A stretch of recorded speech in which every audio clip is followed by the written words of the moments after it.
2025-এর ষষ্ঠ ম্যাচটি হয় কলকাতা নাইট রাইডার্স এবং রাজস্থান রয়্যালস এর মধ্যে।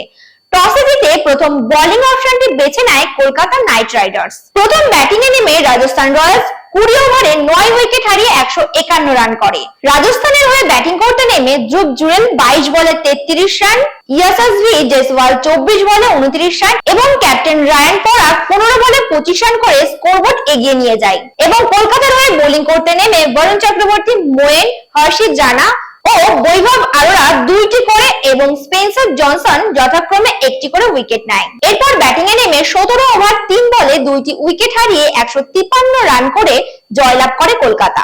কলকাতার হয়ে দুর্দান্ত ব্যাটিং করেছে ডিকক, তিনি 61 বলে 97 রান করে স্কোরবোর্ড এগিয়ে নিয়ে যায়। এবং রাজস্থানের হয়ে বোলিং করতে নেমে ওয়েনেন্দু হাসারাঙ্গা 1টি উইকেট নেয়। আইপিএল 2025-এর ষষ্ঠ ম্যাচের শেষে কলকাতা নাইট রাইডার্স 8 উইকেটের ব্যবধানে রাজস্থান রয়্যালসকে হারিয়ে জয়লাভ করে। এই ম্যাচে প্লেয়ার অফ দ্য ম্যাচ হয় কুইন্টন ডিকক। দেখা যাক পরবর্তী ম্যাচ কোন দল কি ম্যাজিক দেখায়। দেখছেন এইচপিআর স্পোর্টস। নমস্কার।